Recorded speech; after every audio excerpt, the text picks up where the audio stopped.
Where I see more disclosure is actually in the agent notes. So like if you're on Mm-hmm. Zillow and you're looking at the house, oh, charming 4-bedroom, 3-bath, whatever, right? Yeah. When we're on the MLS, there's a separate section that's only available to agents to see. And then there we'll see, roof original, HVAC 12 years old, water heater replaced 5 years ago, right? And I wouldn't say those necessarily serve as a disclosure, but it's the closest thing we're going to get.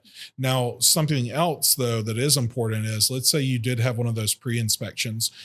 You still don't have to disclose that, the water heater's old or whatever.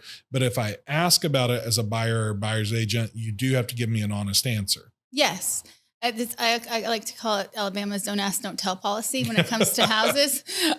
For sure. Yeah, it's this I find it sort of strange. Yeah. Like I have to ask you, you have to tell me the truth. If I don't ask you, you don't have to tell me. Yeah. And that's why when you're working with an agent in this state, you need to make sure that they're asking questions and getting those in writing. I like to send them in an email. That way we have a record of it, because if I ask you and we're alone in a room, who knows? Yeah, absolutely. And if you buy like a house as is, like Alabama Supreme Court has upheld that they don't have to disclose any of this stuff or make any repairs. Yeah. And then, so like I start looking at ways to mitigate the risk. So like, what are some things like, you and your clients to do? Obviously asking the questions, doing it over email, but what else would you do to kind of mitigate risk for your clients? Looking at the house. I mean, there's a lot you can find out about a house by looking at it. Yes. And you start on the outside of the house. You walk around the house. Probably the biggest problem with foundations around here is water. We have moist air and we have torrential rain sometimes. Yeah. And limestone, the ground is made of limestone. So it's got holes in it. Water comes in. So you're going to be looking to see if water is hitting this house anywhere. If you have water coming towards your house on a regular basis, it's going to have problem. Yeah. If there's no drainage and water's just coming towards your house, you can bet, even if there's no problem right now, something will develop. Yeah. And then you're looking for cracks in the brick, uneven floors.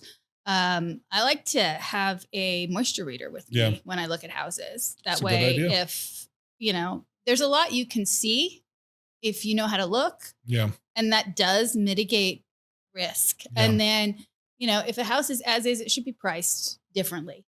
And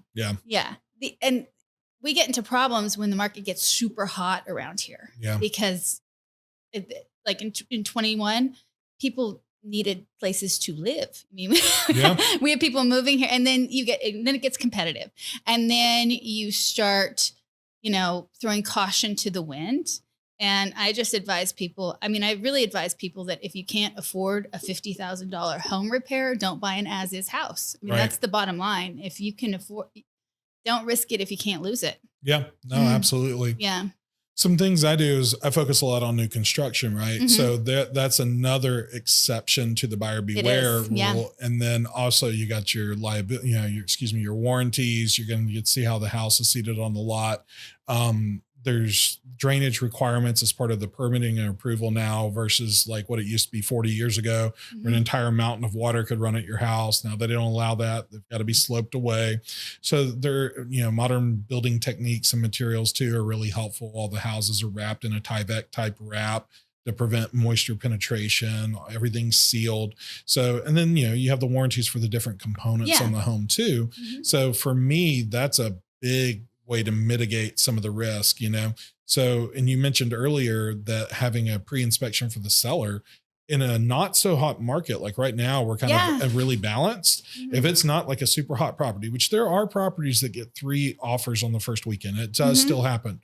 But if you've got something that's been on the market for a month or 2 and you're really interested, but you have some doubts or some concerns, there's nothing wrong with getting a pre-inspection before you make an offer.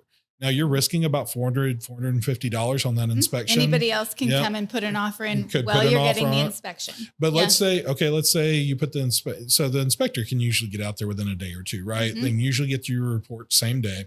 So you're not really giving up that much time. Let's say because of that, another offer comes in. If I were the listing agent, I'd be more likely to take the buyer that already had the inspection because they're buying it with their eyes open, knowing exactly what's in this house, what the warts and all, right? Versus the person that's going to come in and do the inspection a week later, and then they're going to ask for discounts or repairs or whatever. our offer's already going to reflect those things. And so the seller's getting a known quantity versus an unknown quantity. So I do think there's some potential there. So long as you do it quickly and, do it the right way, like you could actually be increasing your odds of getting that home, assuming you still like it after the inspection. You could be. The other thing is if you're the seller and you choose to do that, I think it's a selling point. Yeah, it absolutely is. Like if you're on the fence between two houses and one of them has done this, basically provided you with a disclosure, I would choose the house that I had confidence in. Sure. Absolutely. I will say the name on that report means a lot to me. Yeah. And I think everybody that's bought a house before is aware of this. Mm-hmm. There are home inspectors that grease the wheels. They're just there to keep things moving. They're see no evil, hear no evil, speak no evil kind.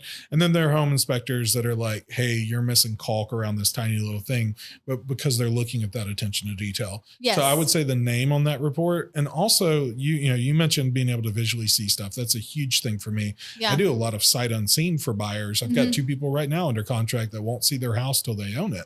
And so, but we went through several on our way, and it's like, I've got to be their eyes and ears. So I'm sending them video of these homes, and you can see the cracks and, the different warts and everything. And it's, if I can see those with my quote unquote untrained eye as far as a home inspector, but it's not on that home inspection report from the seller, I already know that thing's like useless. Right. Yeah. So there is that too. Like you can, even if you don't know the other company, it's pretty obvious pretty quickly. If it's a 6-year-old home that hasn't been updated in 20 years and there's 3, defects on the home inspection report, it's not an accurate home inspection report.